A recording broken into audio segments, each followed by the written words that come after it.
Hi there guys, Sam here, welcome back to another video, and you join me talking around the Porsche Boxster and Cayman GTS 4 litre naturally aspirated one, which is now available in PDK form to buy. So yeah, let's get straight into this one.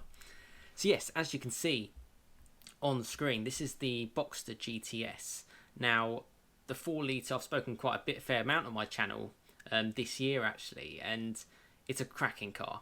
I think the fact that they've moved away from the 4-cylinder of the 2 litre and the 2.5 models has just brought back a bit of character, a bit of better throttle response to the car, and it's given what the 718 deserves. Because I don't think, I've driven plenty of 981s around Silverstone's sort of Porsche race circuit myself, and I don't think anyone ever questioned that the 718 was dynamically better. I've spoken to Porsche engineers, and that's what they have told me.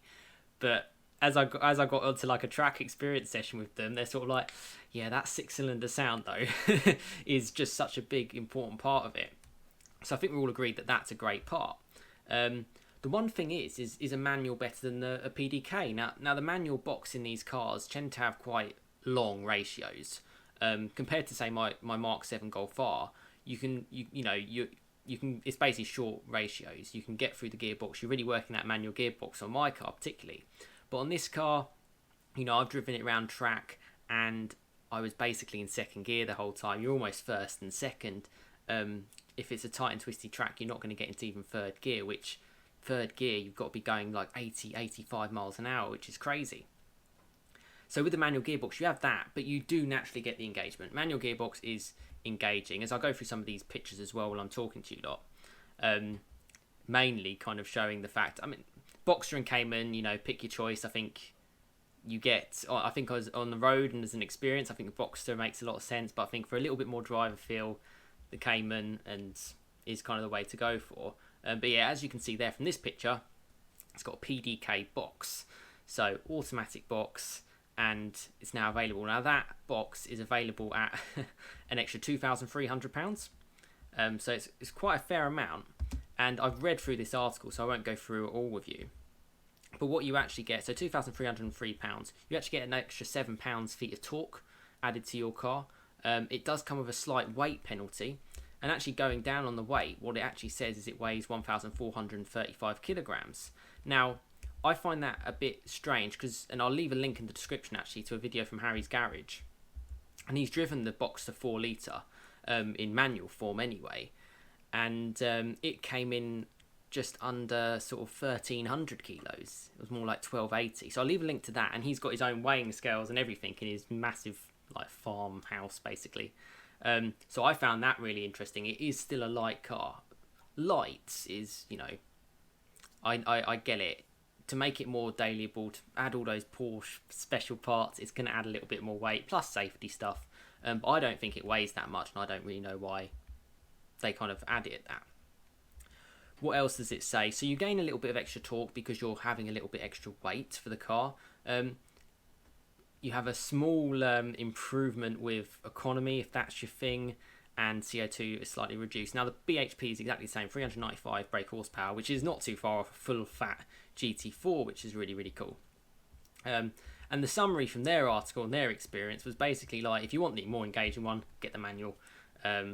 And if you want something where you're using more daily, get the PDK. But whatever you get, you're still going to have a fun experience. That's the key thing. You're not going to have a boring experience by going for the PDK, and it is clearly faster.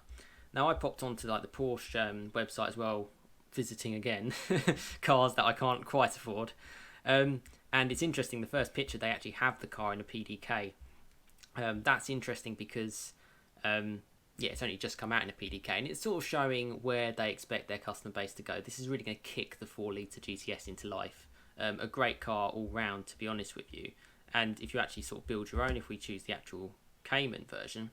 So disappointingly, I can't actually see it on the UK configurator that you can actually choose the PDK option. So it only sort of lets me choose the manual, which is a bit of a shame, but it is definitely available. So speak to your dealer if you want one.